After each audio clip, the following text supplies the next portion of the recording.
Hi, it's Kevin. Welcome back to another episode of kev-tv. Man, it's a tough day here in the USA. The day after the tragedy at the Boston Marathon. And, well, it's funny, I spend a lot of time on Facebook, spend a lot of time on Twitter. And, well, I don't want to seem shocked. I don't want to seem amazed. And I'm not talking about the violence of the attack, the violence of the explosion, or whatever it is, because at this point, while the president has said terrorism, do we really know? I know they know much more than they're ever telling us. But I think the one thing that surprises me is the shock, not the sadness, but the shock, well, of so many around us. I don't know about you, but when the World Trade Centers were attacked on 9/11, when the Pentagon was attacked, when the airliner was attacked in the sky, that changed our world forever. Now, I realize 12 years ago, or almost 12 years ago, and a lot of people want to put it out of their mind and pretend that everything's okay and we're going to get back to normal. But the reality is there is no more normal. The happy days world, the naive world we lived in, is long gone. Now, I was just a small child when John F. Kennedy was killed. But the stories I've read, the stories I've heard, the way people talk about it, it was something similar where for a long time we feared what our world was going to become. And then things, well, went back to normal.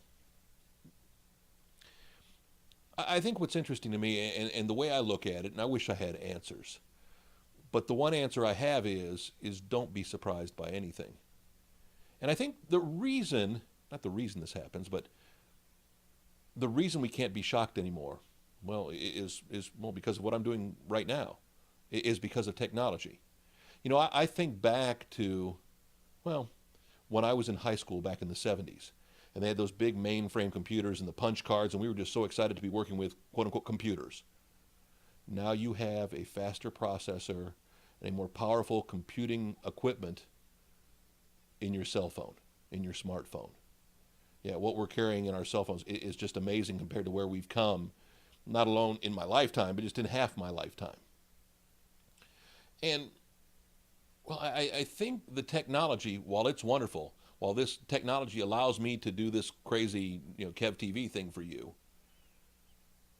well, it's taken our world of haves and have-nots and made it that much more obvious. And taken the have-nots, taken the people who were angry, who were frustrated, who, well, weren't happy to begin with, and now they have the technology and the ease to getting that technology to be able to do something about it. The other day, well, I went to school in Southern Virginia. I went to Radford University, which is near Virginia Tech in Blacksburg, Virginia. And of course, you've heard the stories of the horrific Virginia Tech slayings of a few years ago. Well, last week, a young man at a local shopping mall in that area, near Virginia Tech, near Radford, near Christiansburg, Virginia, the New River Valley Mall, which also happens to act as, well, I guess one of the campuses for one of the community colleges, decided to shoot two people and told people ahead of time on the internet that he was going to do it. I'm sure that he's angry. I'm sure that he's lonely. I'm sure that he's bitter.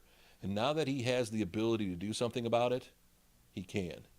We used to joke when we were younger that we had the ability to make atomic bombs. We had, well, I wouldn't say the ability. We had the formula on how to make an atomic bomb. And back in the 1970s, that was kind of cool. You were a smart guy to have that. Fortunately, we didn't have the tools. Remember Back to the Future where Doc Brown had the plutonium and could make the bomb and was going to, sell it to Libyans? This is not just a problem with other countries hating us. This is an internal problem.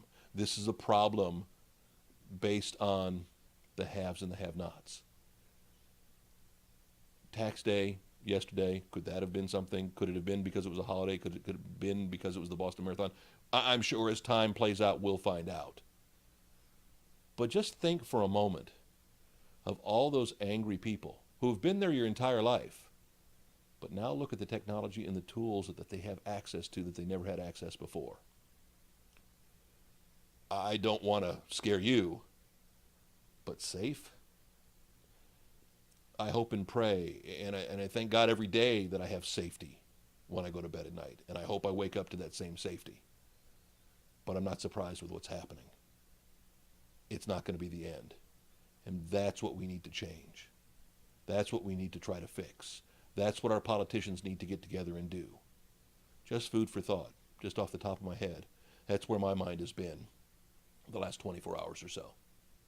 Another episode of kev-tv. I promise it probably won't be as heavy, or I hope it won't be as heavy. But sadly, we never know, do we? Think about that. The technology that brings kev-tv to you is what's part of what's causing the problem. Back soon.